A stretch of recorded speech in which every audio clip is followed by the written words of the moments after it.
Mga kabayan, mga nanonood sa atin nationwide at saka worldwide, ano ha? Handa na ba kayo para sa, alam niyo na, ang ating every year na ginugunita ang araw po ng Kapaskuhan. Oo. Alam mo, Hindi pa nakapagbibigyan ng bonus, ibigay na. Lakay, eto no, doon po sa ating mga viewers, alam nyo, napakasaya sana ng Pasko eh. Kung after ng Pasko, masaya pa rin. Di ba? Alam mo, karamihan kasi sa atin, gaya niya, nakatanggap ng bonus. Sa halip na yung bonus, itago para doon sa mga susunod pang mga gastusin. Abay, gagastusin lakay sa sa paghahanda ng garbo. Yes. Lahat ng masasarap dyan, lechon, Yes. yung mga minatamis, lahat yan lakay. Kompleto yan. Basta't pag-arating sa pagkain. Lalo na yung mga kapampangan ng mga kaibigan ko, ganyan eh. At sobrang pa ang gastos. So sobrang paggastos. Ang pasok ng bagong taon, puro utang na. Puro utang na. At ang masakit pala kay, ito na, magkakasakit na. Yun. Napakarami ang inaatake, napakarami ang hina-high blood after ng mga season na ganito. So, sana po naman, makapag-isip-isip tayo. Pwede naman magdiwang na yung sakto lang ba? Tama. Sakto lang yung inumin, sakto lang yung pagkain, at sakto lang yung ligaya. Kasi pag sobrang ligaya, walang kapalit dyan, kundi kalungkutan. Wag naman sana, di ba? Tayo po hindi nagdarasal na mangyari yun. Pero atin po nasa tao po ang gawa eh. Nasa Diyos ang awa. Tama po ba tayo ron? Di ba? At siguro, kung tayo po makapagprepara at magawan ng maayos yung ating selebrasyon, wala pong mangyayaring hindi maganda after. Masakit yung sobrang inom. Yes. Sobrang inom, paglabas, sakay ng motor, pauwi, aksidente naman. Di ba? Yung mga bagay na yan, yan po ang mga importante.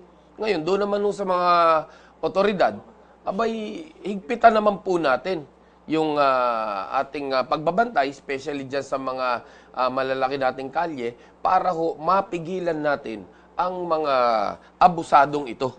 Dahil abuso yan abuso sa pag-inom, kaya yan, magmamaneho, kahit nakainom, pag nakabangga, sila na nakabangga, ang may kasalanan pa, yung binangga. Ganon kadalasan na nangyari. Dahil nga naman, siya motor, yung binangga niya kotse. Di ba? So, ano sa tingin yung lakay? Siguro sa ating mga babayan, alam mo kasi, tayo direct na mga Pinoy, hindi natin maiwasan yung mainggit sa kapitbahay. Yung pabonggahan ng pabonggahan ng okasyon Pati parol, pabonggahan Yes. Pati Christmas light. Yes, pati putukan, paputok. Dapat mas mataas yung paputok dito sa atin kasi sa kabila. Diba? Mga ganun na style Kaya yun, nangyari. Pagkarating ng January 2, baon sa utang. Baon sa utang. Pinagbawal na ni Pangulong Digong yung 5-6, pero mukhang doble pa dami ng 5-6. Kaya lumalakas ang negosyong 5-6. Dahil sa ganyan, sa mga okasyong ganyan. Di ba? Dahil ang iniisip nila, hindi bale, January, susweldo pa naman ako ulit. Pero tingnan yung ehemplo ng Davao, di ba? For 6-7 years na yata, na walang putukan doon nagagawa naman nila magsaya. Kahit na wala mga pyrotechnics, mga... Sipin mo, sinusunog mo yung pera mo. Diba? Pinasasabog mo. Yan ang talagang konkretong ehemplo ng pwede pala. Kung pwede sa Davao, hindi dapat pwede sa buong Pilipinas, di ba? Gusto ni Pangulong Digong nangyari. Saka pwede naman maging masaya nang walang ganun Oo naman. Di ba? Nung bata pa ako, alam mo, nasubukan ko rin yung mapasok ko ng watusi sa kamay. Oo. Nasubukan ko yan. Kaya... Ang hirap pala, sakit pala nung meron kang bilog dito na paltos. Tapos ngayon, hindi na uso watusi. Ang uso na ngayon, pinakamababa, 5-star.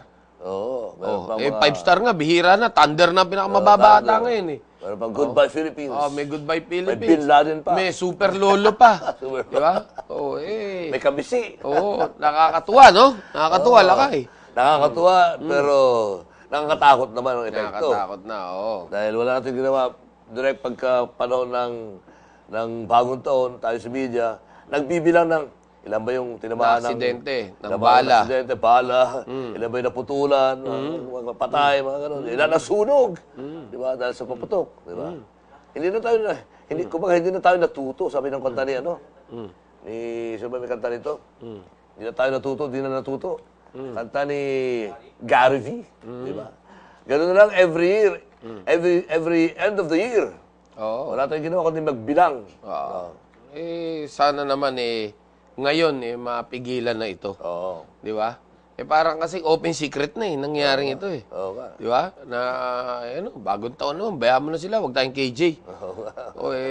Ang ginagamit naman na resources, resources din ng pamahalaan dyan sa mga ospital. Yes. Which is, ang naagrabyado rito, yung sambayan ng Pilipino na law-abiding citizen naman.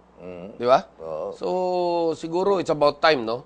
Na since talagang may pagbabago, nagbago tayo nung umupo ang Pangulong Digong nung June, siguro tuloy-tuloy na natin. Tama. Tuloy-tuloy na natin yung pagbabago na hanggang bagong taon, within 6 years makita natin kung magkakaroon ba ng mas magandang pagbabago kung sakaling susunod tayo sa tamang mga diskarte. Amen. Di ba? Amen. Okay. Yan. Ay, Lakay, pag-usapan nga pala natin yung tungkol doon sa Espinosa. Ano na ba sitwasyon ngayon? Ang alam ko, isa sa mga ginawa ng Committee on Justice ng Kongreso, di ba? Nakain na sila ng talagang reklamo na laban kay Marcos. Yung Colonel Marcos ba yun? Marcos, at saka kay Senador Leila de Lima. Kay Senador Laila de Lima. Yes, no. Yung tungkol naman doon sa pagpatay kay Albuera Leyte Mayor. Espinosa. Ang sabi naman ng Pangulong Digong, irerespeto niya kung ano man ang maging desisyon. Although una yung sinabi nung una, talagang Binabakapan niya binabangapan niya ang mga pulis na na-involve dyan. No?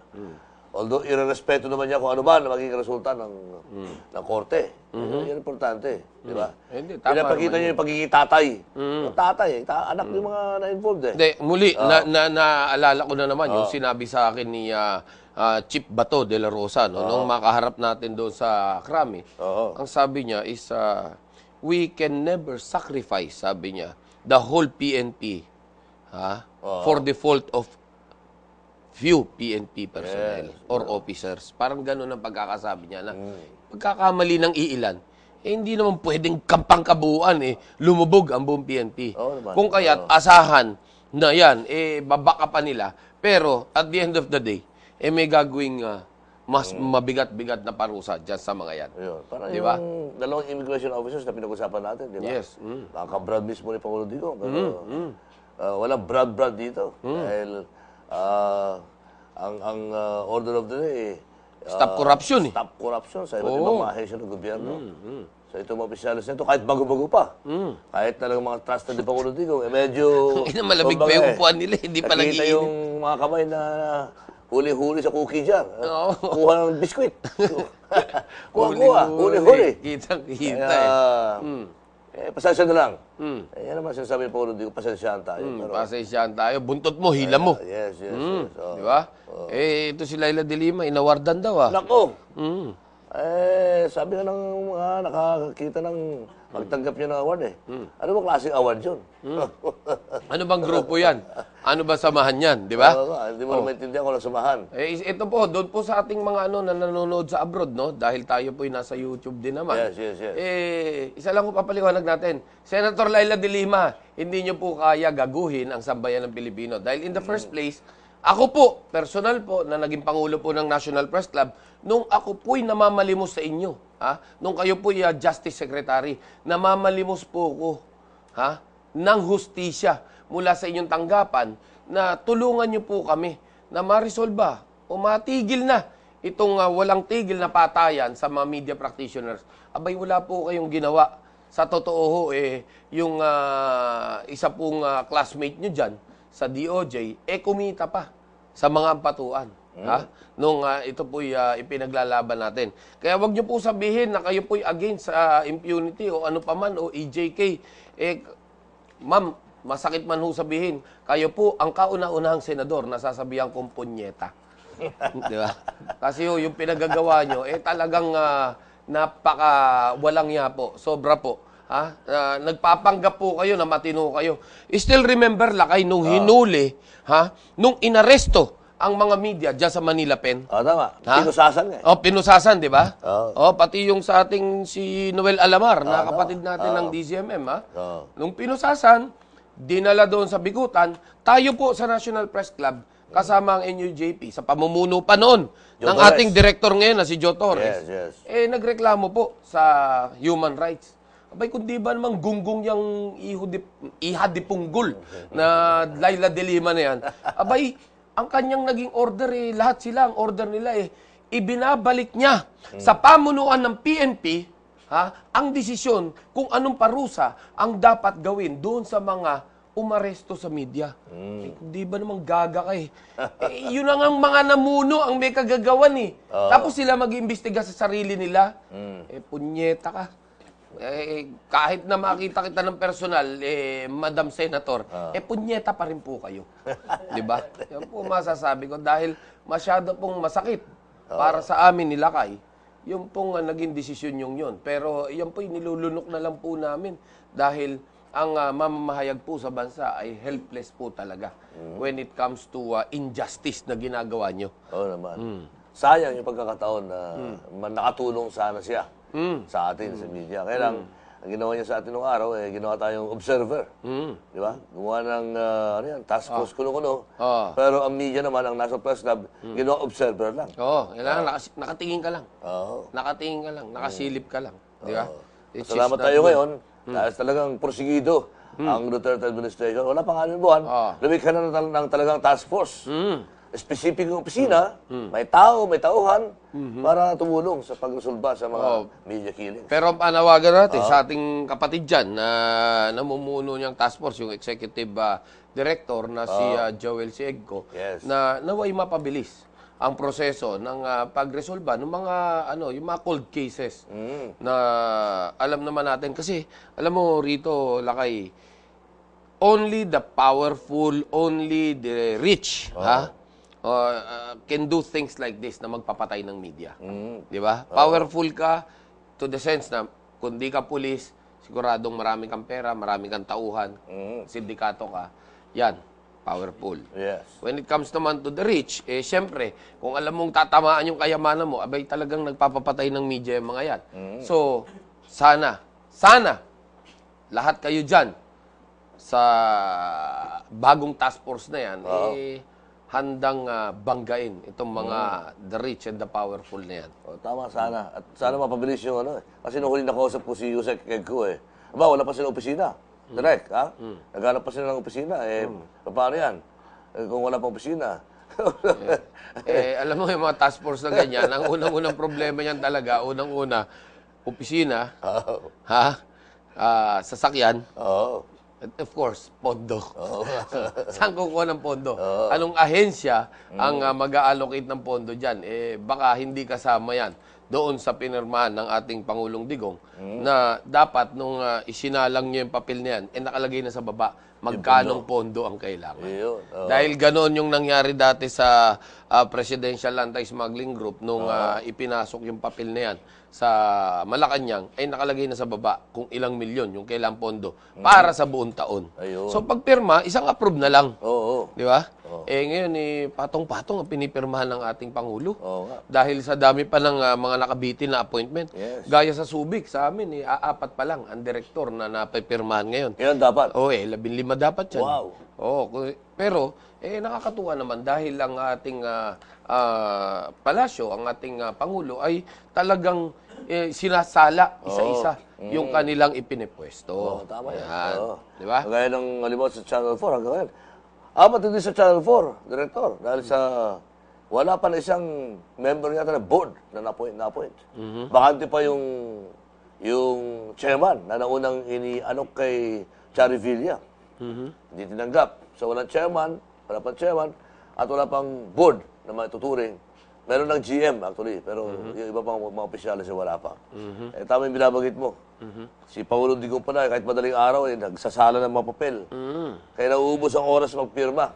Ayaw niyang madali siya kasi kagaya ng ibang mga naging presidente. So, pero hindi naman perpekto ang ating Pangulo. Meron nakakalusot din ng mga engot.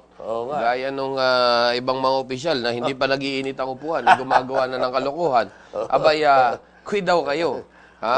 Dahil ang tukhang ba para sa drugs lang? Hindi dapat oktoka para sa... Pati sa korupsyon, di ba? Sa korupsyon, dapat siya eh. Oo. Naway, huwag kayong matukhang. Yan po ang aming panalangin at pangarap para sa inyo. Dahil sa tukhang, dyan, mayroon kang paglalagyan. Okay.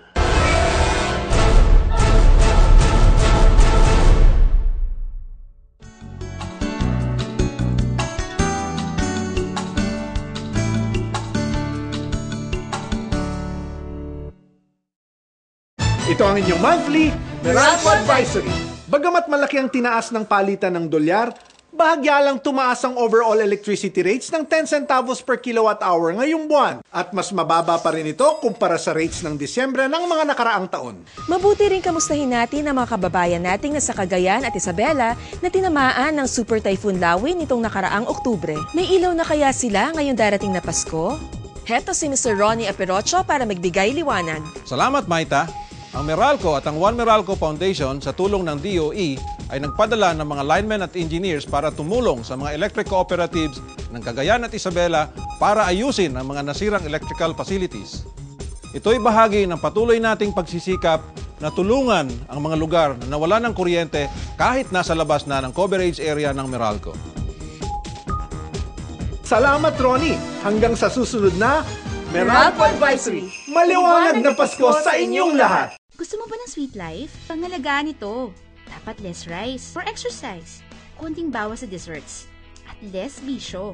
At para balance ang sweet life mo, minsan okay lang maging bitter. Tulad ng ampalaya na makakatulong sa pagkontrol ng blood sugar. Ang Bitter Go ay may sangkap na ampalaya, luyang dilaw, banaba at samahan mo pa ng garlic. O diba? Kaya for only $7.50 per capsule, go na go with Bitter Go. Made by ATC Healthcare, your trusted life ally. Mahalagang paalala, ang Bitter Go ay hindi gamot at hindi dapat gamitin panggamot sa anumang uri ng sakit. In the showbiz industry, there are 2 rules. 1, stand out, pakita mong magaling ka and deserving ka sa industriya. And the second one, fat out. Kailangan mong i-maintain ang slim and healthy body dahil ang too much fat, bad for the health. Kaya naman ang secret ko to stand out, aside from proper diet and exercise, Fat Out. Fat Out has sweep and shred formula that contains psyllium husk and green tea extract. I stand out. Stand out with Fat Out. Made by ATC Healthcare, your trusted life ally. Mahalagang paalala, ang Fat Out ay hindi gamot at hindi dapat gamitin panggamot sa anumang uri ng sakit. Iba't iba tayo ng laban sa buhay. Kaya di maiwasan ang stress at pagod. Pero may sikreto ako. Robos Energy Capsule. Ang stress, talo yan. Ang pagod, knock-out yan. Robust Energy Capsule ay may Enerboost formula na mula sa tubig, ginseng, sodium ascorbate, vitamin B1, B6 at B12 na kailangan ng katawan para tuloy lang ang dapat. Tiwala ako dito dahil gawa ito ng ATC Healthcare, ating trusted life ally. Ilabas ang lakas! Robos Energy Capsule. Subukan mo! Made by ATC Healthcare, your trusted life ally. Mahalagang paalala, ang Robust Energy Capsule ay hindi gamot at hindi dapat gamitin panggamot sa mga uri ng